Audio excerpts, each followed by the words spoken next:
할렐루야. 이 새벽에 주님을 예배하게 나오신 성도님들을 주님으로 축복합니다. 우리 함께 기도하고 예배 자리로 나가도록 하겠습니다. 함께 기도하겠습니다. 하나님, 오늘도 우리가 주님의 은혜를 구합니다. 우리의 뜻이 아닌 하나님의 뜻을 구하고자 이 시간 나아갑니다.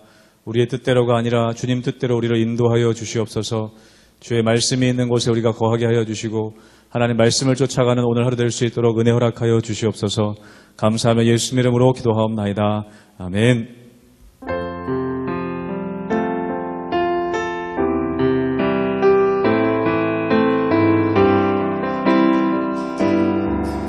내 주여 뜻대로 행하시옵소서.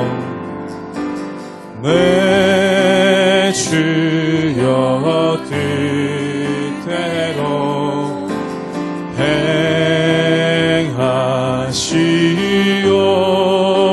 행하시옵소서. 온 몸과 영혼을 다 주께 드리니 이 세상 돌아가 주 인도하시고 날 주관하셔서 뜻대로 하소. 내 주여 뜻대로 행하시옵소서. 내 주여 뜻대로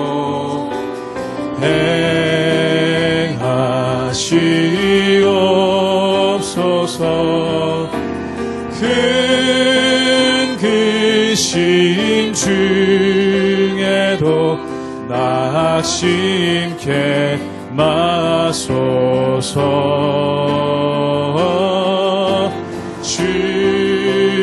주님도 때로는 울기도 하셨네. 날 주관하셔서 뜻대로 하. 2절로 한번 고백하겠습니다. 내 주여 뜻대로. 내 주여 뜻대 행하시옵소서.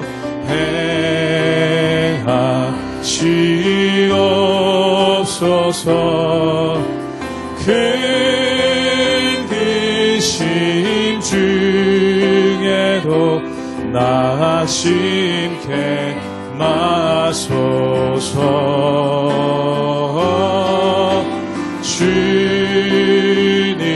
주님도 때로는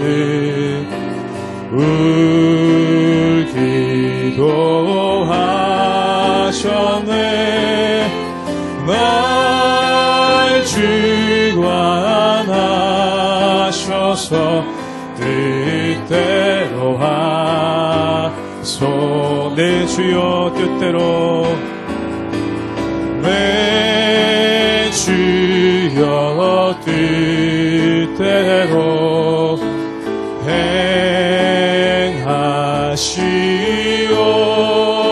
행하시옵소서. 내 모든 일들이 다 주께 맡기고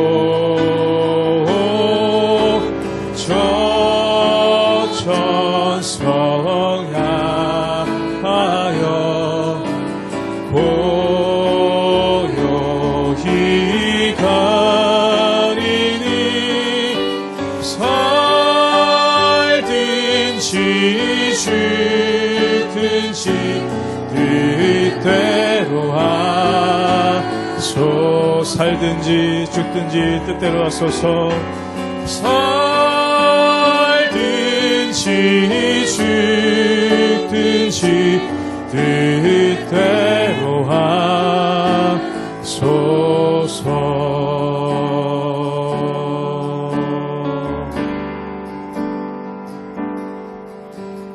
오직 주의 은혜로 지금 여기 서 있네.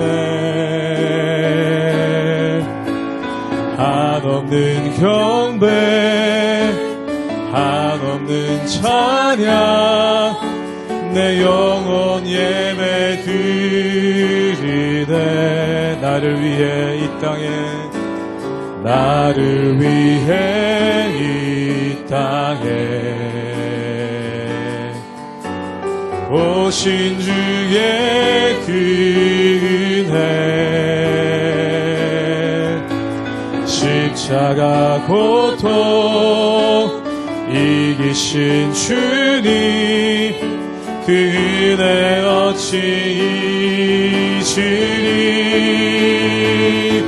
주의 날 채우시네. 주의 보게 하시네.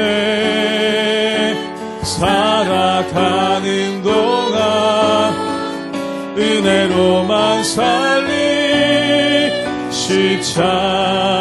십자가의 주의 날 채우시네. 주의 날 채우시네. 주의 보게 하시네. 살아가는 동안 은혜로만 살리. 십자가 우리 한 번 더 믿음으로 고백합니다. 주의 날 채우시네. 주의 날 채우시네. 주의 보게 하시네. 살아가는 동안 은혜로만 살리. 십자가의 해로.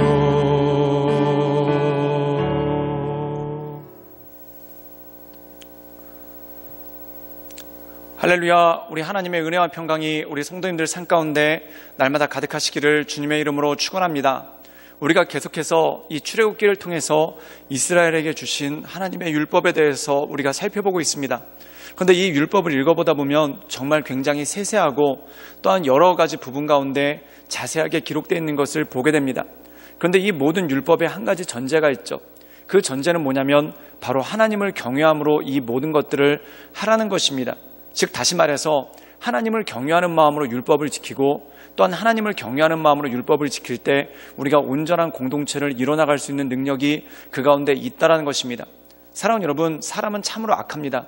그래서 법에 아무리 정해져 있어도 어떻게든 그것을 빠져나가려고 하고 어떻게든 그것에서 예외 규정을 만들려는 그러한 것이 바로 사람의 마음이라는 것이죠. 그런데 하나님을 경외하는 마음이 그 가운데 있다면 하나님께서 주신 율법을 기쁨으로 지킬 수 있고 또한 하나님께서 주신 율법을 온전하게 지킬 때 모두가 가장 편안할 수 있고 또한 온전할 수 있다는 것을 우리가 마음속에 깨달을 수 있지 않겠습니까? 그것과 마찬가지란 것입니다. 모든 기본에는 하나님을 경외하는 것이 더해져야 됩니다. 그래서 예수님께서 율법의 완성은 사랑이다라고 말씀하셨는데 결국 그 사랑이라는 것이 하나님을 경외하는 것 또한 하나님을 바라보며 나갈 때 우리가 온전한 사랑 가운데 거할 수 있는 능력이 있다라는 것이죠. 그러므로 우리가 이 하나님의 말씀을 묵상하며 하나님을 경외함을 통해 온전함을 이뤄나가시는 우리 모든 성도님들 되시기를 주님의 이름으로 축원합니다. 출애굽기 22장 16절에서 31절까지의 말씀입니다. 사람이 약혼하지 아니한 처녀를 꾀어 동침하였으면 납폐금을 주고 아내로 삼을 것이요 만일 처녀의 아버지가 딸을 그에게 주기를 거절하면 그는 처녀에게 납폐금으로 돈을 낼지니라. 너는 무당을 살려두지 말라. 짐승과 행음하는 자는 반드시 죽일지니라. 여호와 외에 다른 신에게 제사를 드리는 자는 멸할지니라. 너는 이방 나그네를 압제하지 말며 그들을 학대하지 말라. 너희도 애굽 땅에서 나그네였음이라. 너는 과부나 고아를 해롭게 하지 말라. 내가 만일 그들을 해롭게 함으로 그들이 내게 부르짖으면 내가 반드시 그 부르짖음을 들으리라. 나의 노가 맹렬함으로 내가 칼로 너희를 죽이리니 너희의 아내는 과부가 되고 너희 자녀는 고아가 되리라. 내가 만일 너와 함께한 내 백성 중에서 가난한 자에게 돈을 꾸어주면 너는 그에게 채권자같이 하지 말며 이자를 받지 말 것이며 내가 만일 이웃의 옷을 전당 잡거든 해가 지기 전에 그에게 돌려보내라. 그것이 유일한 옷이라. 그것이 그의 알몸을 가릴 옷인즉 그가 무엇을 입고 자겠느냐. 그가 내게 부르짖으면 내가 들으리니 나는 자비로운 자임이니라. 너는 재판장을 모독하지 말며 백성의 지도자를 저주하지 말지니라. 너는 내가 추수한 것과 내가 짜낸 즙을 바치기를 더디하지 말지며 내 처음 난 아들들을 내게 줄지며 내 소와 양도 그와 같이 하되 이래 동안 어미와 함께 있게 하다가 여드레 만에 내게 줄지니라. 너희는 내게 거룩한 사람이 될지니 들에서 짐승에게 찢긴 동물의 고기를 먹지 말고 그것을 개에게 던질지니라. 오늘 말씀 가운데 보면은 이 이스라엘 백성들 간에 지켜야 되는 율법에 대해서 주님께서 거의 다 말씀을 하십니다. 그러고 난 다음에 한 가지 더 말씀을 하시는데 그것이 뭐냐면 바로 이방인들에 대한 말씀이 이 말씀 가운데 나와 있는 것을 보게 됩니다. 그 이유는 뭐냐면 이 이스라엘 공동체에 이방인들이 들어와서 살게 될 때가 있다는 겁니다. 그럼 그들을 어떻게 해야 되는가?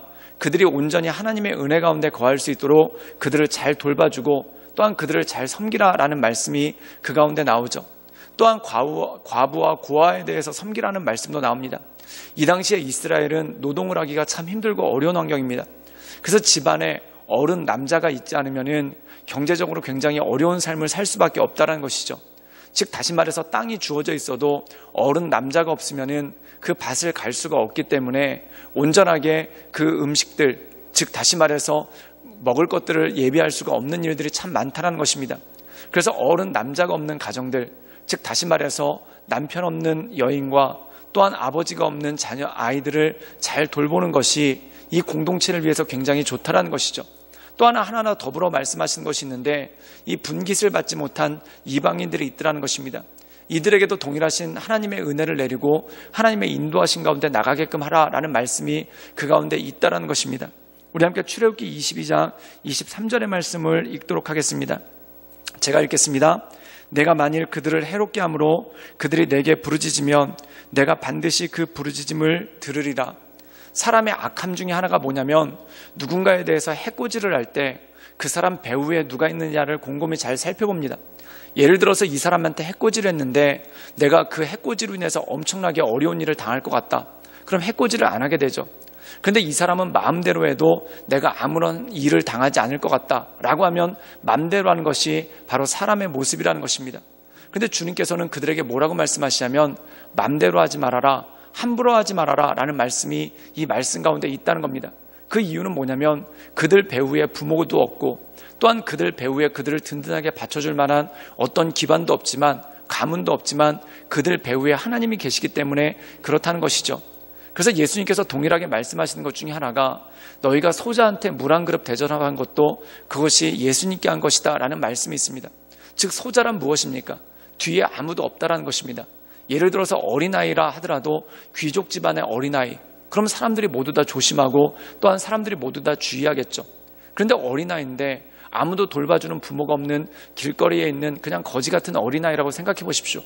그럼 이 애를 때려도 또한 이 애한테 함부로 해도 아무도 어떻게 할 수 있는 사람이 없지 않습니까? 그럼 사람들은 참 함부로 합니다. 정말 말 그대로 가지고 놀려고 하죠. 그런데 그 배후에 하나님이 계시다는 겁니다.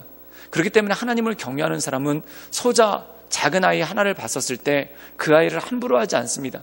그 이유가 뭐냐면 그 뒤에 계신 하나님을 경외하기 때문에 그렇죠. 즉 다시 말해서 하나님께서 그들에 대해서 하나님을 경외함으로 잘 돌보라라는 말씀이 그 가운데 나오더라는 것입니다. 또 한 가지 말씀하시는 것이 이것입니다. 우리 함께 출애굽기 22장 28절의 말씀을 읽도록 하겠습니다. 제가 읽겠습니다. 너는 재판장을 모독하지 말며 백성의 지도자를 저주하지 말지니라. 오늘 말씀 가운데 보면 재판장과 백성의 지도자가 누구입니까? 우리가 지난번에 살펴봤던 대로 이 사실은 모세가 혼자 재판을 했었는데 모세가 혼자 재판하는 것이 모두에게 힘들지 않습니까? 그러니까 직분자들을 세웁니다. 10부장, 50부장, 100부장, 1000부장을 세워서 그들로 하여금 재판을 하게 하고 백성들을 이끌게 했다는 것이죠. 그렇다면 이들은 무엇에 근거해서 재판을 하냐면 자신들 임의로 또한 자신들 소견에 옳은 대로 하는 것이 아니라 하나님의 말씀을 가지고 율법을 가지고 그것으로 정확하게 재판을 하는 그러한 모습이 있다는 겁니다. 근데 항상 재판 때 느끼는 것 중에 하나가 뭐냐면 마음이 힘든 사람이 있죠. 그 이유가 뭐냐면 자기가 원하는 대로 판결이 나오지 않으면 그것 때문에 마음이 힘들고 마음이 어렵지 않습니까? 그런데 오늘 말씀 가운데 보면은 자기가 원하는 대로 판결이 나오지 않았다고 해서 재판장한테 행패를 부리거나 또한 지도자들한테 행패를 부리지 말라라는 것입니다. 만약에 그가 하나님의 말씀에 근거해서 정당하게 판결을 한 것이라면 그것이 마음에 들지 않더라도 그것을 받아들이고 수긍하는 것이 바로 순종이라는 것이죠. 만약에 재판이 마음에 안 들어서 그것을 가지고 난리를 피우고 난동을 피우면 어떤 일이 벌어지겠습니까?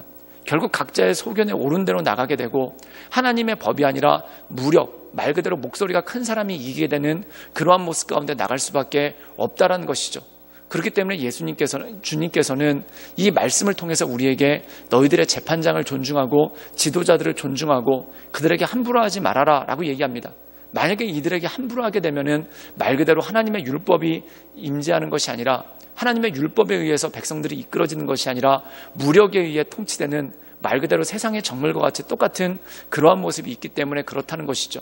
사랑하는 여러분, 우리가 때때로 이 세상 살아갈 때 모든 것이 다 내 맘대로 됐으면 얼마나 좋겠습니까? 그런데 내 맘대로 안 되는 일들도 참 많습니다. 그리고 하나님의 뜻과 내 뜻이 같았으면 얼마나 좋겠습니까? 그런데 나의 뜻과 하나님의 뜻이 부딪힐 때가 참 많다라는 것이죠. 그렇다면 온전한 신앙이란 건 무엇입니까? 내 뜻을 내려놓고 하나님의 뜻 가운데 나갈 수 있도록 애쓰고 기도하는 것, 이것이 바로 온전한 모습이고 온전한 능력을 하나님께서 우리에게 주신다는 것이죠. 그러므로 이 하나님만을 바라보며 하나님의 은혜 가운데 하나님의 뜻 가운데 온전히 거할 수 있도록 날마다 엎드리며 나가시는 우리 모든 성도님들 되시기를 주님의 이름으로 축원합니다. 함께 기도하시겠습니다. 늘 언제나 살아서 역사하신 주님, 날마다 주님을 높이며 하나님의 은혜 가운데 그 인도하신 가운데 나갑니다. 날마다 우리의 심령을 강건케 하시고 또한 우리의 마음을 온전케 하시사 크신 하나님의 은혜 가운데 우리가 날마다 엎드려 오직 주님만을 바라보며 하나님의 인도하신 가운데 나갈 수 있도록 주님 역사하여 주시옵소서. 그래 우리가 하나님을 경외함을 통해 우리의 신앙을 이뤄나가고 또한 우리가 하나님을 경외함을 통해 온전한 삶을 살아갈 수 있도록 주님 우리 가운데 역사하여 주시고 하나님의 크신 권능을 더하여 주시옵소서. 예수님의 이름으로 감사하며 기도드리옵나이다. 아멘.